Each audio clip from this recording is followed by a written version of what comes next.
দুই সহস্রাধিক মানুষের তাজা প্রাণ আর অন্তত হাজার দশেক মানুষের অঙ্গহানির এক রক্তক্ষয়ী যুদ্ধ থেকে মাত্র মাস তিনেক দূরে দাঁড়িয়ে আজকের কথাগুলো বলছি। শহরের রাস্তায় এখনো শহীদ ওয়াসিমদের রক্তের ছোপ ছোপ দাগ লেগে আছে। স্বাভাবিক জীবনে ফিরতে পারেনি এখনো শহীদের পরিবারগুলো। ইয়ামিনের মা হয়তো কাউকে পেলেই জানতে চাইছে আমার খোকার উপর কিসের এত রাগ ছিল ওদের। সে প্রশ্নের উত্তর হয়তো কেউ কোনোদিন দিতে পারবে না। বুকের ভেতর গুলি নিয়ে নিস্তেজ পড়ে থাকা শরীরটাকে ওরা যেভাবে কুকুরের মতো টেনে হিঁচড়ে খেয়েছে, সভ্য এই সমাজে সেই উত্তর কি আসলেই আছে? পুড়ে যাওয়া লাশগুলোর কথা মনে করে সারা জীবন হয়তো হৃদয়টা পুড়তে থাকবে হতভাগা সেই মায়েদের। শহীদ ওমরের মা এখনো মানুষ পেলেই হয়তো প্রশ্ন করছে, আমার ছেলের বুকে ওরা এতগুলো গুলি কেন করলো? মারার জন্য তো একটা গুলি যথেষ্ট।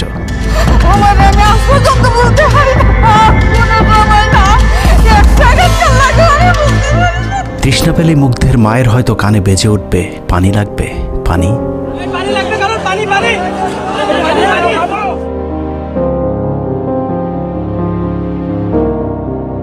শুনেছি স্বাধীনতা অর্জনের চেয়ে রক্ষা করা অনেক কঠিন। স্বাধীনতার এই পতাকা সমুন্নত রাখতে যারা জীবন দিয়েছেন তাদের সে রক্ত যেন বৃথা না যায়। এ পতাকার জন্য যেন আর কাউকে জীবন দিতে না হয়। স্বাধীনতার এমন যুদ্ধ আর দেখতে চাই না। এ যুদ্ধের প্রতিপক্ষ অনেক হিংস্র, খুব নিষ্ঠুর। ওরা বুকে গুলি নিয়ে কাতরাতে থাকা মানুষকেও শান্তিতে মরতে দেয় না। ওরা আরও রক্ত চায়। 15 বছর মুসলিম নিধন করে ওদের এতটুকু অনুশোচনা নেই। রক্তের নেশায় এখনো বুঁদ হয়ে আছে হিংস্র পশু আত্মাগুলো। এদিকে এক পক্ষ নিজেদেরকে বিজয়ী ভেবে ঘরে ফিরেছে। ঘরে ফেরার আগে যাদের বাড়ি ঘরে আগুন দিয়ে ঘর থেকে বের করেছিল, সেই শত্রুকেই আবার তুলে নিয়েছিল নিজেদের ঘরে। ছাত্রলীগ নিষিদ্ধের কথা বলছে।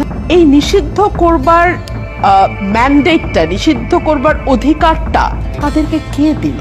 তারা এদেশের মানুষ, রাজনীতি করার অধিকার সকলের আছে। আমাদের কেড়ে নেওয়া যেমন অন্যায় ছিল, আমরাও আরেকজনের কেড়ে নেওয়ার অধিকার, এটা আমরা এভাবে বলি। আওয়ামী মানবরূপী দানব ঘাড়ের উপর বিষাক্ত কার্বন ডাই অক্সাইড ফেলছে, আর আমরা সেটাকে অক্সিজেন ভেবে বুকে নিচ্ছি। বিষাক্ত সাপ থেকে নিরাপদ না হয়ে সাপ নিয়ে খেলার পরিণতি কি হতে পারে সেটা বুঝতে খুব বেশি দেরি করবার প্রয়োজন নেই। আমার এই বার্তা আপনাদের কাছে পৌঁছানোর কয়েক ঘন্টা পরেই আপনার ঘরে যে শত্রুকে জায়গা দিয়েছিলেন তাদের সেই বিষমাখা মুখের বিষ আপনার গায়ে নেয়ার জন্য প্রস্তুত থাকুন। পূর্ব দিকে তাকিয়ে দেখুন, আকাশ আবারও কালো হয়ে এসেছে। ঘুটঘুটে অন্ধকার দেখে ঝড়ের গতি যতটুকু ভাবছেন, অন্ধকারের সেই ঝড়ো বাতাস আসলে আলোর চেয়েও বেশি গতি নিয়ে ধেয়ে আসছে সবকিছু লণ্ডভণ্ড করে দিতে। প্রলয়ঙ্করী সেই ঝড়ের কবল থেকে প্রিয় মাতৃভূমিকে বাঁচাতে হলে দেশ রক্ষার পবিত্র দায়িত্ব যাদেরকে দেয়া হয়েছে, চলুন দেখে আসি তারা আসলে কতটা প্রস্তুত। জুলাইয়ের মাঝামাঝি পর্যন্ত সেনাবাহিনী ছাত্র আন্দোলন নিয়ে তেমন মাথা ঘামায়নি। ছাত্রলীগ যেদিন ঢাকা বিশ্ববিদ্যালয়ের ছাত্রীদের উপর আক্রমণ করেছিল, মূলত সেদিন থেকে সেনাবাহিনীর অভ্যন্তরীণ বিভিন্ন গ্রুপগুলোতে আলোচনা সমালোচনা শুরু হয়। 17 তারিখ সকল ডিভিশনের জিওসিরা অফিসার এবং সৈনিকদেরকে কোনো ধরনের গুজবে কান না দেওয়ার পরামর্শ দেন। জিওসিদের পক্ষ থেকে সাব জানিয়ে দেওয়া হয়, সরকার মিসক্রিয়েন্টদের বিরুদ্ধে যথাযথ ব্যবস্থা নিচ্ছে, এটা নিয়ে সেনাবাহিনীর মাথা ঘামানোর কিছু নেই। 11 ডিভিশনের মেজর জেনারেল খালেদ আল মামুন, 55 ডিভিশনের GOC major general Mahbubur Rashid এবং কুমিল্লা ডিভিশনের জিওসি জাহাঙ্গীর আলম ছিলেন সবচেয়ে বেশি আক্রমণাত্মক। ছাত্রদের পক্ষে কোনো পোস্ট কিংবা প্রোফাইল পিকচার লাল করার বিরুদ্ধে তাদের ছিল কঠোর বার্তা। 17 জুলাইয়ের গুরুত্বপূর্ণ আরেকটি ঘটনা হলো, Hasina air chief marshal Hasan Mahmud খানকে বিমান বাহিনীর MI-17 হেলিকপ্টারকে এভি গান কনফিগারেশন লোড করতে বলেন, যা মূলত যুদ্ধকালীন চূড়ান্ত সময় ব্যবহার করা হয়। এয়ার চিফ হাসিনাকে উল্টো প্রশ্ন করেন, আমাদের সেনাবাহিনী কি এখনও ফেল করেছে? তাহলে এত দ্রুত বিমান বাহিনী কেন? বিমান বাহিনী প্রধানের মুখের উপর এমন বক্তব্যে শেখ হাসিনা প্রচণ্ড ক্ষেপে যান। এর পরপরই তিনি বিমান বাহিনী প্রধানের বিরুদ্ধে পদক্ষেপ নেওয়ার জন্য ব্রিগেডিয়ার জেনারেল ইমরান হামিদ এবং লেফটেন্যান্ট জেনারেল মুজিবকে নির্দেশ দেন।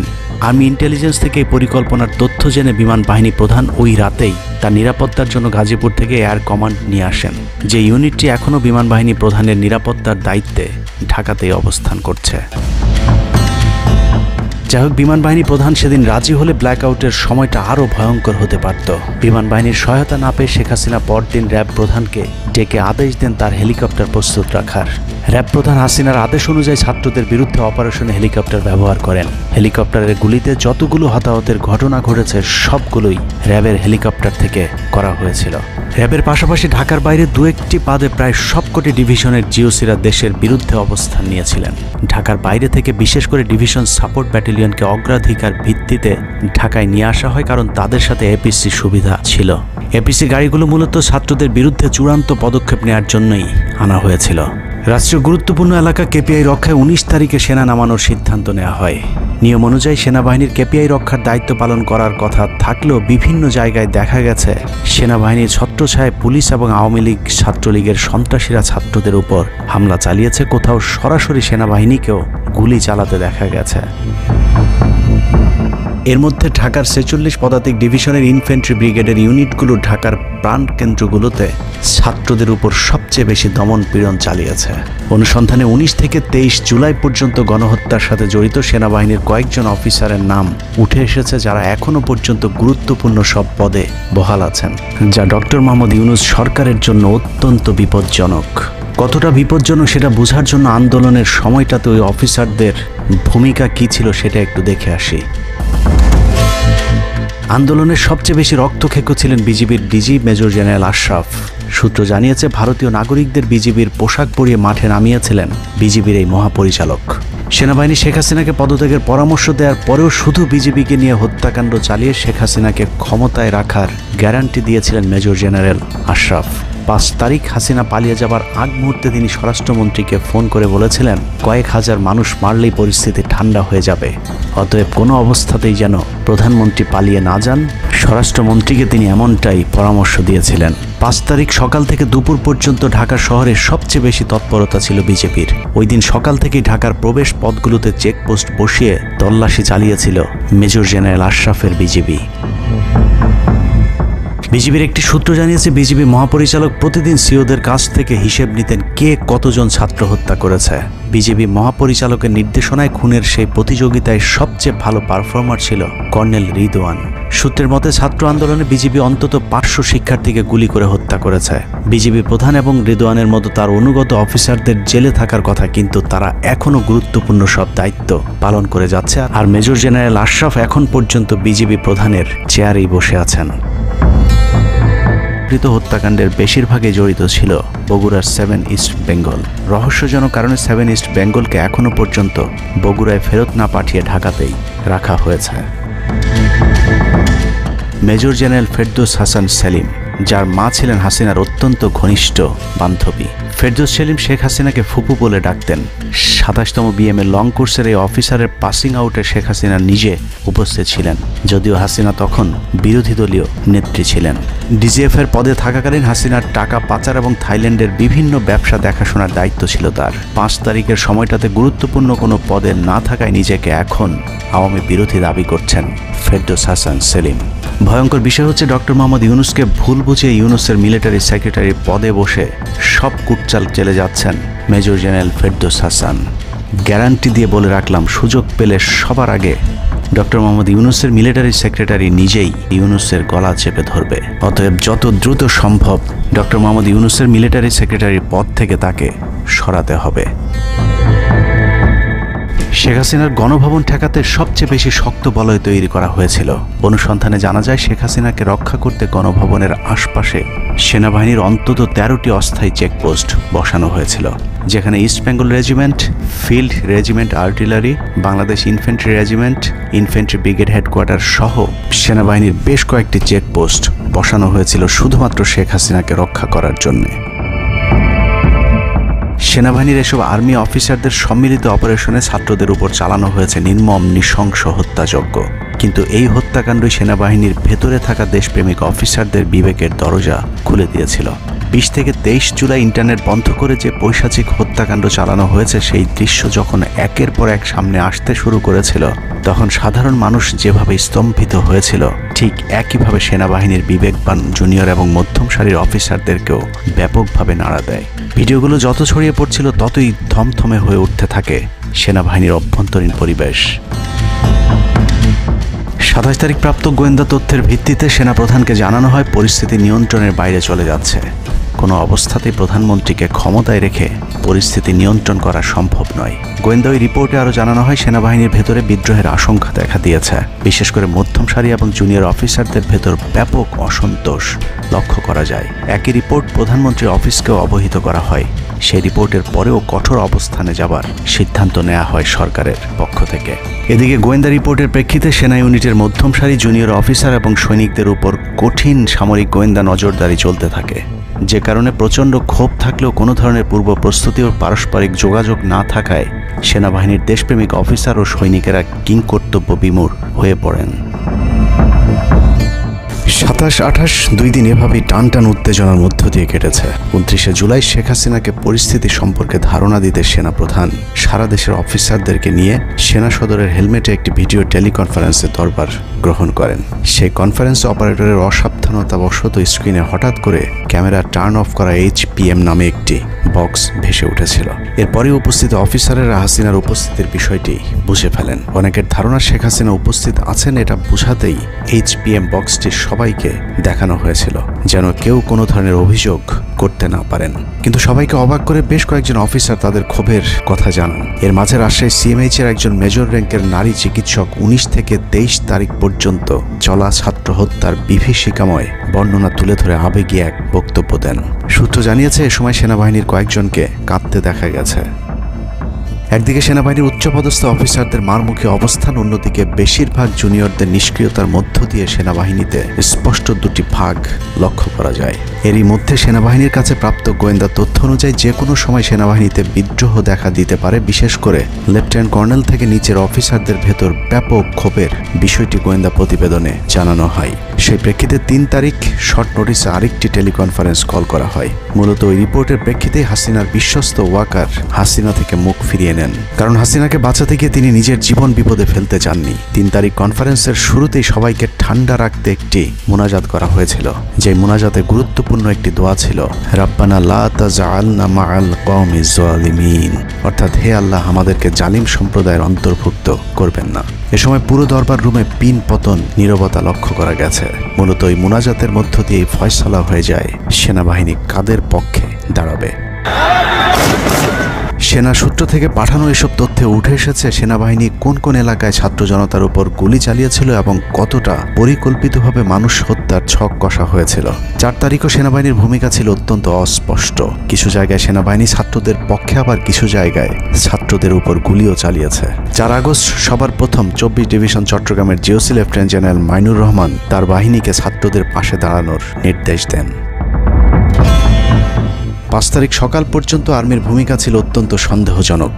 সকাল 10টা পর্যন্ত আর্মি কড়াকড়িভাবেই দায়িত্ব নিয়েছিলেন। বিশেষ করে গণভবনের আশপাশে 12টা পর্যন্ত ছাত্রদেরকে ভয় দেখাতে কয়েক রাউন্ড লাইভ অ্যামুনেশন ফায়ার করা হয়। 4 তারিখ 3 বাহিনী প্রধান, পুলিশ প্রধান এবং DGDGF এর সারা রাত নির্ঘুম কেটেছে। 3 থেকে 5 তারিখ পর্যন্ত গুরুত্বপূর্ণ কিছু ঘটনা ঘটেছে, সেটা তুলে ধরবার আগে শেখ হাসিনার পালিয়ে যাওয়ার বর্ণনা দিয়ে আসা যাক। 5 তারিখ সকাল ঠিক 9টায় প্রধানমন্ত্রীর অফিসে গিয়ে শেখ হাসিনাকে পদত্যাগ করতে বলেন সেনাপ্রধান। শেখ হাসিনার কথা শোনার সাথে সাথে সেনাপ্রধানকে দৌড়ে মারতে আসেন। এ সময় 3 বাহিনী প্রধানকে অকথ্য ভাষায় গালাগাল করেন শেখ হাসিনা। জেনারেল ওয়াকারকে হাসিনা বলেন, তুই পুলিশকে দেখে শিখতে পারিস নাই। এ সময় বিমান বাহিনী প্রধান সজীব ওয়াজেদ জয়কে ফোন করে তার মাকে বোঝানোর জন্য অনুরোধ করেন। সজীব ওয়াজেদ জয় এটি জানার পর উল্টো আর্মি চিফকে 2 তুকারি করে হুমকি দিতে থাকেন, তোর কোন বাবা তোকে চিফ বানাইছে, তোর বউ ছেলে মেয়ে কে কোথায় আছে সবকিছু দেখে নেওয়া হবে। রাগান্বিত হয়ে এরপরে সজীব ওয়াজেদ জয় লাইভে গিয়ে আবল তাবল বকতে থাকেন।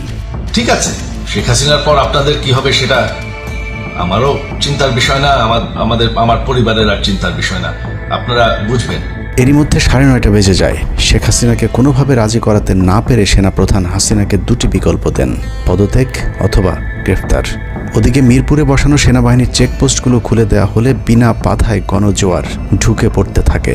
মবটি যখন গণভবন থেকে মাত্র 20 মিনিটের দূরত্বে চলে আসে, এ সময় সেনাবাহিনী এক প্রকার জোর করে শেখ হাসিনাকে পদত্যাগপত্রে সই করান। এ সময় SSF এর 2-1 এগিয়ে আসতে চাইলেও সেনাপ্রধান হাত ইশারা করলে তারা জায়গায় দাঁড়িয়ে থাকেন। পদত্যাগের পর শেখ হাসিনা জাতির উদ্দেশ্যে ভাষণ দেওয়ার অনুরোধ করলে সেনাপ্রধান হাসিনাকে বলেন, জীবন বাঁচাতে চাইলে দ্রুত গাড়িতে গিয়ে উঠুন, জনগণ গণভবনে ঢুকে পড়ছে।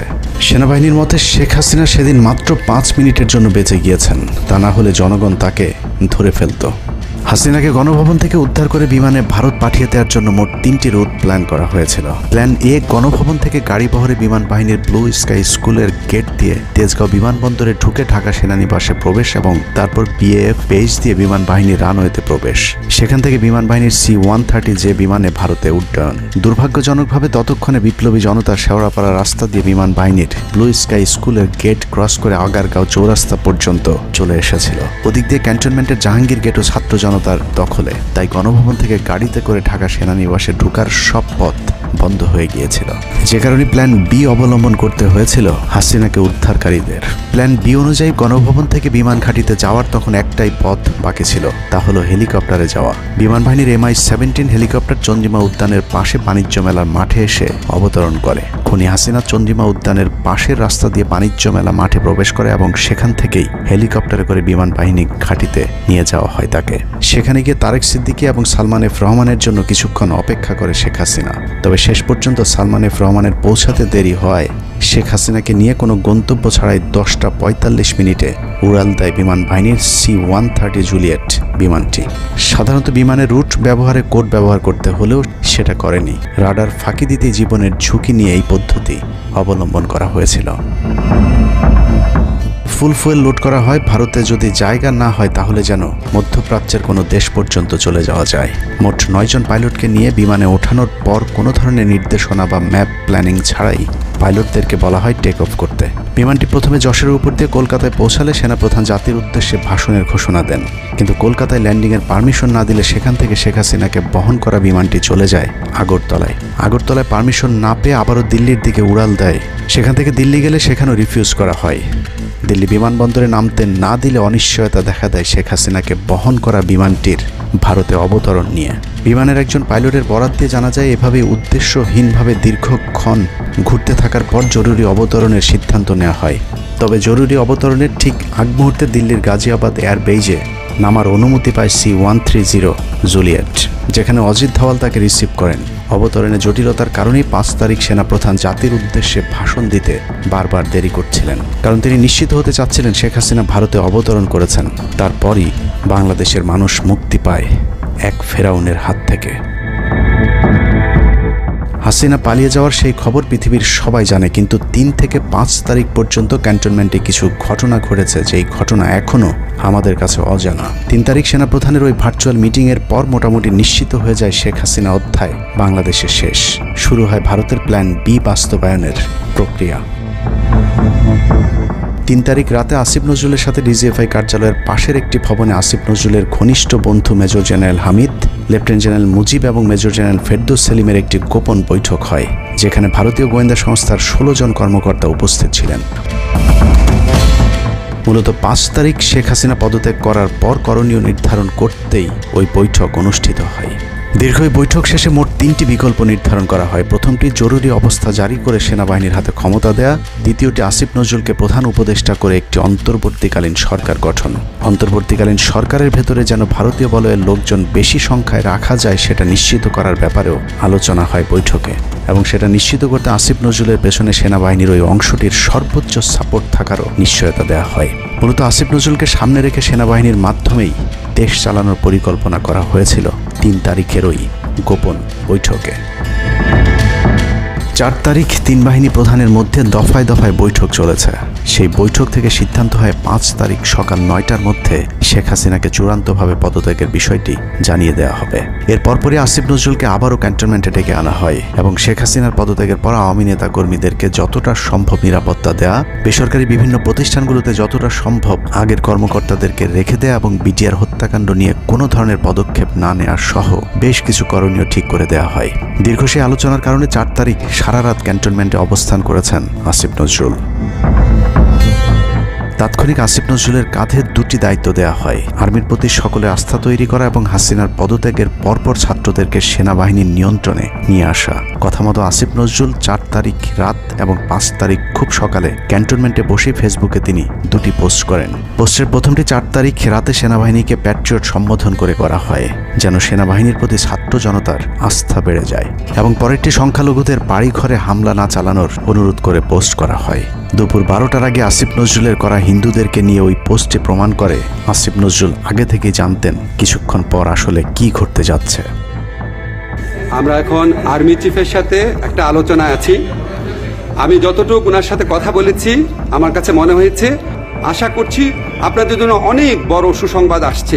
বিজয়ের খবর আগেই জেনে যাওয়াটা সমস্যা না, কিন্তু সমস্যা হলো আসিফ নজরুল সবাইকে আন্দোলনের কেন্দ্রবিন্দু ঢাকা বিশ্ববিদ্যালয়ে যেতে না বলে ক্যান্টনমেন্টের সুখবরের অপেক্ষায় থাকতে বলেন।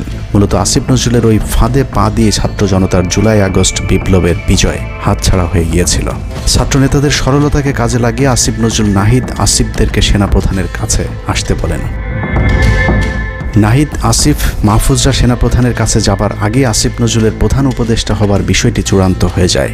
সমন্বয়কেরা পৌঁছানোর পর সেনাপ্রধান তাদেরকে জানায় আসিফ নজরুল হচ্ছেন প্রধান উপদেষ্টা, কিন্তু ছাত্ররা ডক্টর মোহাম্মদ ইউনুসকে প্রধান উপদেষ্টা বানানোর দাবি করলে আসিফ নজরুল তাদেরকে জানায় ডক্টর ইউনুস প্রধান উপদেষ্টা হতে রাজি নয়। কিন্তু ছাত্র নেতাদের সাথে ইউনুসের আগে থেকে যোগাযোগ ছিল, যে কারণেই সেনাপ্রধানকে ছাত্ররা জানায় আমরা ডক্টর ইউনুসের সাথে একান্তে কথা বলতে চাই।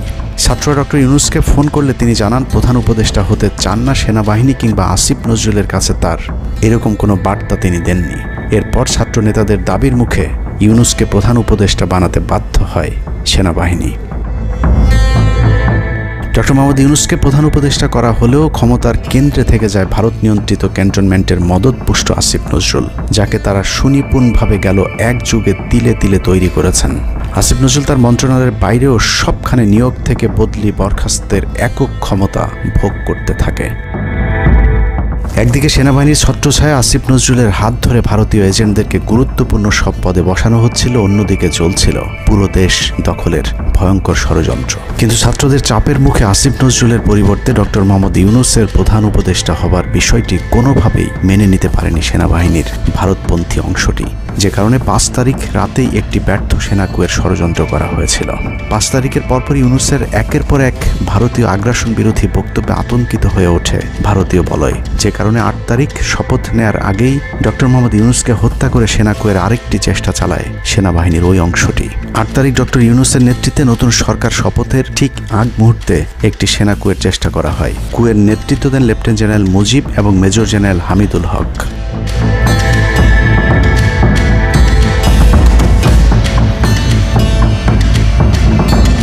কিন্তু পশ্চিমা একটি গোয়েন্দা সংস্থা বিষয়টি দ্রুত সেনাপ্রধানকে জানালে জেনারেল ওয়াকার তাদের পরিকল্পনা ভণ্ডুল করে দেয়। সেনাপ্রধান তাৎক্ষণিকভাবে লেফটেন্যান্ট জেনারেল শামীমকে পিএসও এএফটি থেকে সিজিএস হিসেবে নিয়োগ দেন এবং মুজিবকে কিয়মজি থেকে আটডগে বদলি করেন, যদিও 8 তারিখ রাত থেকেই মুজিব পলাতক রয়েছেন। এরপর 12 সেপ্টেম্বর তাকে সেনাবাহিনী থেকে বরখাস্ত করা হয়। একই দিনে লেফটেন্যান্ট জেনারেল হামিদুলকে স্বেচ্ছায় অবসরে পাঠানো হয়। এনডিসি থেকে মেজর জেনারেল সাইফুলকে মিনিস্ট্রি অফ ফরেন অ্যাফেয়ার্স এবং চিফ অফ জেনারেল স্টাফ শাহিনকে এনডিসিতে পাঠানো হয়। কয়েকজনের ব্যাপারে পদক্ষেপ নেওয়াটা যেমন স্বস্তির, তেমনি ষড়যন্ত্রকারীদেরকে যেখানে বদলি করা হয়েছে তাদের প্রতিটি পদই অত্যন্ত গুরুত্বপূর্ণ, যা বর্তমান সরকার এবং দেশের স্থিতিশীলতার জন্য চরম বিপজ্জনক। কতটা বিপজ্জনক সেটা জানতে চলুন শুরুতেই যে প্রলয়ঙ্কারী ঝড়ের কথা বলেছিলাম সেখানে ফিরে যাওয়া যাক। ভারতীয় গোয়েন্দা সংস্থা 5 তারিখের পর থেকে দেশে নানাভাবে একটা সাম্প্রদায়িক দাঙ্গা বাঁধানোর চেষ্টা চালিয়ে যাচ্ছেন, যেটাকে কেন্দ্র করে বাংলাদেশে একটা সামরিক অভিযান চালানো যায়। এই দাঙ্গা বাঁধাতে ভারতীয় গোয়েন্দারা আওয়ামী লীগ, হিন্দু এবং ইসকনকে কিভাবে ব্যবহার করছে সেই পরিকল্পনার ছক এখন বাংলাদেশি গোয়েন্দাদের হাতে। একটি গোয়েন্দা সংস্থা থেকে যেসব তথ্য আমার কাছে পৌঁছেছে তা রীতিমতো এই দেশের অস্তিত্বের জন্য হুমকি স্বরূপ। আওয়ামী লীগ, হিন্দু আর ভারতের এই চক্রান্ত যদি সঠিকভাবে মোকাবেলা করা না যায় তাহলে অচিরেই বাংলাদেশের অবস্থা হবে হায়দ্রাবাদের মতো। জননেত্রী শেখ হাসিনাকে দেশ থেকে সরে যেতে বাধ্য করেছেন। বাংলাদেশকে নিয়ে ভয়ঙ্কর এই চক্রান্তে জড়িত আওয়ামী লীগ, সনাতনী এবং ইসকনের অন্তত 40টি হোয়াটসঅ্যাপ গ্রুপ এবং জুম মিটিংয়ের ভিডিও হাতে পেয়েছে গোয়েন্দারা। গোয়েন্দাদের কাছে প্রাপ্ত এসব তথ্যে যা উঠে এসেছে তা আটকে ওঠার মতো।